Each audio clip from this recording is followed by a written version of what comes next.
Tokenization is everywhere. Most of us prefer not to have it, others think that Hollywood actually gives a damn about us. Don't be so sure. Every day we fight a new war against shills, beta cucks, ignorance, blame games, and forced diversity. There's a lot of ways to wind up woke. The fact that some people stand up to it all is a miracle. Because every time we enjoy something, we face 1,000 ways to tokenize. On the last episode of Representation Without Tokenization, we talked about how Hollywood will take a character, usually a predominantly white character, and change their ethnicity and make the claim that they are doing people of the same ethnicity a favor by inserting diversity into our entertainment. And that there is a way to do diversity right, it's just the way Hollywood is going about it is completely wrong. And while the majority of people knew what I was saying and where I was coming from, I did get the occasional dumbass to come into the comment section and say things like you're racist, people of color are oppressed, white man bad, you don't know what you're talking about, you hate POC, etc, etc. And nobody had any real genuine argument to make. For the people that were saying those things, it basically boiled down to shut the fuck up. Well, my friends, I'm here to tell you that that is not going to happen. I am here to stay, I'm going to continue to speak the truth as it is, and if you don't like it, you are more than happy to leave. I hope the door hits you on your way out. Good day, sir. But sir, your last video really ruffled some feathers. I said good day. And since the last video went so well, I decided to continue talking about this. So if you didn't like me in the last video, whoo boy, you gonna hate me today. And for those who actually do like to have a conversation about these issues, trust me, you are not gonna wanna miss this one. First up, let me talk about some of the characters that were already talked about or featured in my original video. So in the comments of the first video, I did notice that a lot of people seem to like certain characters such as Idris Elba as Heimdall and Will Smith as Deadshot. So let me go over these two, starting with Idris Elba's Heimdall. Now a lot of people said that they liked him as Heimdall, but in all honesty, what did he do throughout the course of the MCU? He opened the gate in Thor 1 and 2, he made a cameo in Age of Ultron, he was just kind of there in Ragnarok, and then he dies in Infinity War. That's literally a role that any one of you watching this video could have played. Like, why waste Idris Elba in such a minuscule role when he could have had a much larger role down the line? Like, look at how he is presented in Thor Ragnarok. Now tell me, who does he look like? I'll give you guys a few seconds. Okay, you done? Here it is. Boom. My man Bishop. And yes, I'm aware they didn't have the rights at the time, but they didn't need to waste Idris Elba on a role like this. They could have waited until they had the rights and then cast him as Bishop. Now, in my opinion, that would have been perfect casting. And for some reason, I don't know why, but I can also see him as Kang the Conqueror. But maybe that's just me, I don't know. Point is, they wasted a talented black actor on a role that didn't require much. Also, I don't recall many black people in Norse mythology, which Thor is based off of, but again, that's just me. And looking at Will Smith's Deadshot, while he did have a larger role than Idris Elba did as Heimdall, I'm willing to bet that a majority of people did not like him because of how he portrayed Floyd Lawton in the movie. No, most people liked him in that movie because he was Will Smith. They liked the charisma that's generated from him. But Will Smith is basically Will Smith in everything that he plays. Like, he doesn't have a huge acting range. To give you an example of what I mean here, I can tell a fundamental difference when Robert Downey Jr. is playing Iron Man versus when he's playing Sherlock Holmes. There is a night and day difference between how Robert Downey Jr. portrays these characters, and because of that, I can believe that these are two different characters despite the fact that they're played by the same actor. Whereas Will Smith is basically the same in any role that he's given. The only difference is that he might be a little more goofy or a little more serious depending on what movie he's in. Now, I'm not saying he's a bad actor, but he is a safe bet actor. He's the one that they would get when they want to tokenize a certain character but at the same time try to appease the audience. Now, I'm not saying you can't like these portrayals of these characters, but we do have to acknowledge that one didn't have much to do and the other was very charismatic. Moving on, however, let's talk about Halle Bailey once again. Now, in my last video, a lot of people took my no-name actress comment and decided to get butthurt that I didn't respect their queen even though what I said was absolutely true. Now, when I said she was a no-name actress, that wasn't a slight against the actress, she just ain't that popular. She's been in interviews, she's had some minor appearances, and I think the biggest thing she's been in up to date is that one show Grownish, and that's doing worse than Batwoman in ratings. Yikes. So her role as Ariel is definitely going to be her standout role, like a lot of people are going to know who she is after this. But prior to her getting that part, let's be honest, how many people were really talking about her? Not too many. And then people bring up the fact that, well, she's a singer, so she'll be great. And I mean, I already knew she was a singer, but I didn't think it was relevant to the conversation. But since people are making it relevant, let's talk about that, shall we? So she and her sister Chloe got started on YouTube with their whole singing career. And they are pretty talented when it comes to their singing, and their songs aren't bad. But guess who else got their music career started off from doing YouTube? Justin Bieber. When Bieber got his start, he popped off. And I guess I'm wondering, if Halle and Chloe Bailey are as famous as people are trying to make them out to be, how come they aren't popping off just as good, if not better than him? Like, if she has the fame that people are claiming that she has, then I feel like I should have heard about her long before the whole Ariel casting. Like, even if she wasn't as famous as Bieber, I would have heard about her through the grapevine somehow, some way. Via the internet, TV, radio, or something. I would have heard about her somehow, some way. But like I said, up until this, I haven't heard about her before. And it's not like I'm just not paying attention to what's going on in the world anymore. It's just people trying to overinflate her fame for the sake of defending her casting as Ariel. But let's just call it like it is, tokenizing yet another ginger character because Hollywood for some reason has a hate boner for them. And speaking of gingers, let's talk about that. Why does Hollywood hate anybody with red hair? Why are they systematically eradicating all gingers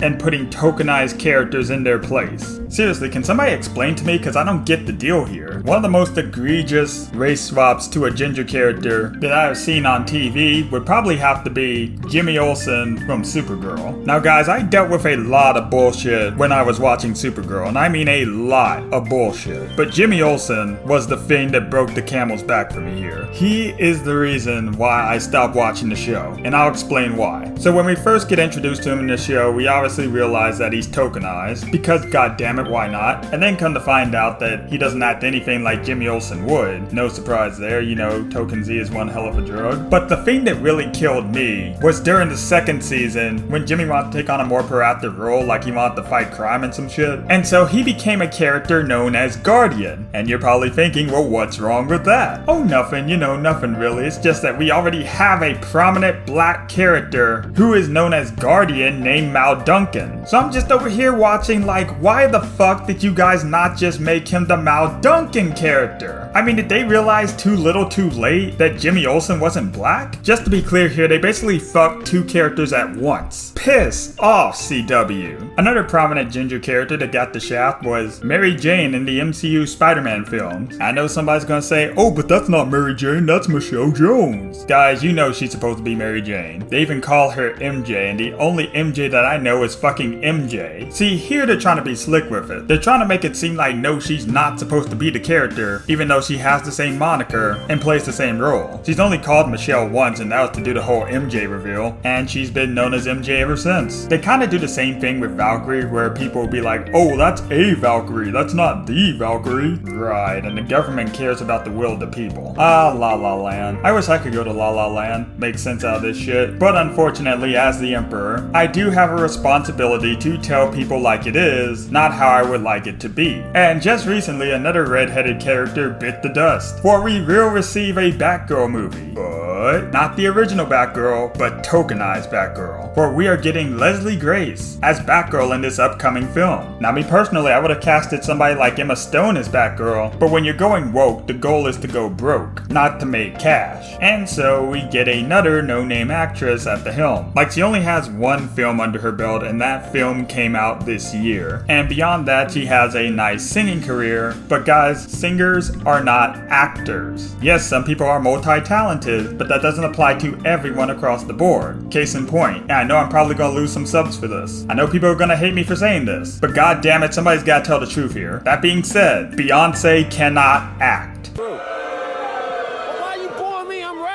Yeah, I said it. In my opinion, she is not a very talented actress. So go ahead and get out your torches and pitchforks. But I said what I said. But that being said, just because you can do one doesn't necessarily mean you can do the other, that being singing and acting. So forgive me if I don't have full confidence in this film, because by casting somebody who looks absolutely nothing like Batgirl, they've already shown where their priorities lie. Now again, Emma Stone would have been my fan casting, but this is theirs, so good luck with that. But getting off gingers yet still talking about DC, I do have a bit of an update regarding the whole Black Superman debacle. From what I've heard, Michael B. Jordan will be Val-Zod, a Black Superman from a different Earth. However, at the same time, what I am hearing is that Warner Brothers is still committed to making a Black Clark Kent Superman film. Now, if I'm wrong about that, somebody let me know, but I haven't heard anything to the contrary. But it does seem that Warner Brothers is all in on this tokenization bullshit. Case in point with the latest Mortal Kombat movie. They race swap Mileena. Now, correct me if I'm wrong, but Mileena is a clone of Katana, who is an Asian woman. So, by definition, shouldn't Mileena also be of Asian descent? And get this right, she is also a no-name actress. But unlike all the other no-name actresses that we've listed off so far, this woman, Sissy Stringer, has only ever been in this Mortal Kombat movie from what I could find. Beyond that, she's done absolutely nothing. No singing career, no Broadway experience. And I looked at the net gross of some of these actors and actresses, and most of them are working for peanuts as well in comparison to the rest of the people in the industry. Like, this is how they do with tokenization primarily nowadays. What they'll do is they'll get somebody, primarily a person of color, who isn't that well known to the public eye, cast them in these roles, and then they win on two fronts. The first being is that they do not have to pay the actors as much as they would somebody else. So for example, Halle Bailey's Ariel is not going to make as much as Emma Watson's Belle. Understandably so, because acting wise one is more established than the other. But Hollywood knows that. They know that Halle Bailey is not going to cost that much. And the other front that they get off from is the fact that because these are people of color, anything you say about them, no matter how valid, no matter how factual, you are always racist. And guys, I'll keep saying this for whoever needs to hear this. You are not racist for wanting accurate depictions of the source material, especially when there are plenty of other characters of different ethnicities that they could pull from but are choosing not to. But instead, they get shelved, and I'm supposed to be grateful that you race swapped a classically white character. The reason why they do this is because they do not want to take the time to make a character like Blue Marvel, for instance, work on the big screen when they can just take someone who's more recognizable and turn them into a tokenized POC character. And God forbid they actually make somebody up. Way too much time and effort to do something like that. Like, imagine this, right? Say you're going to school, for example, and you've had ample time to study for a test, but instead you chose not to. So by the time the test comes up and you turn it in, you rightfully get an F, but you call the teacher racist for giving you an F even though it's your fault for failing. And in doing so, expect to get a passing grade. That is what Hollywood is doing. They have a chance to do things the right way, willingly choose not to do it, and then when you call them out on it, you're racist, give me a pass. Don't bullshit a bullshitter. The answer is no. Next time, apply yourself. I don't know about y'all, but you can call me every name in the book, but I'm not gonna let it slide. And for the what does it matter crowd out there, when it comes to this subject, you're saying that race doesn't matter as long as the story is good. You're watching an adaptation of something where you clearly know what this person is supposed to look like. That's your story and you're sticking to it, correct? So by that definition, if something like, oh, I don't know, The Last Airbender was a good film, then it doesn't matter that the characters were whitewashed, even though the show The Last Airbender has a world that is styled in Asian culture, primarily. Or, again, according to your own logic, you would be okay with Black Panther being a white guy so long as the movie is good. And don't get me wrong, I am not an advocate for whitewashing at all. However, I am fair all across the board. I want characters to get changed from white to black, black to white, Asian to Indian, Indian to Hispanic, etc. Like, we can't pretend like this isn't a double standard. If your rhetoric is, well, my ethnic group is underrepresented, then you should be championing for the characters that already represent your ethnic background.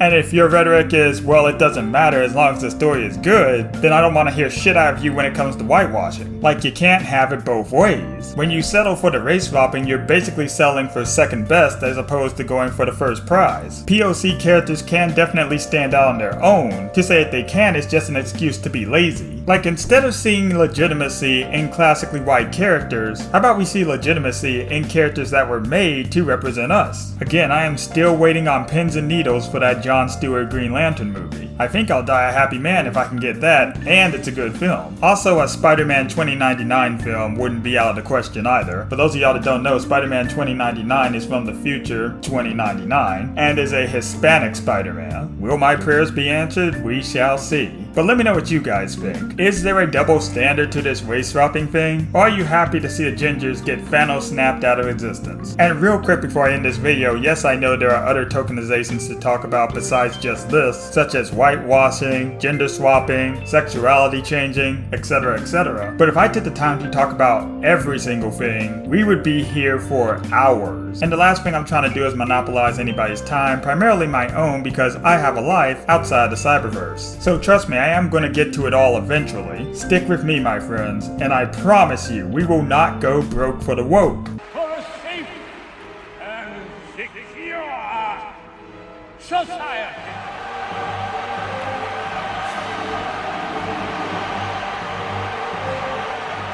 That said, support your emperor by leaving a like and hitting subscribe. Also support me on these social media platforms. You wouldn't want to commit treason now, would you?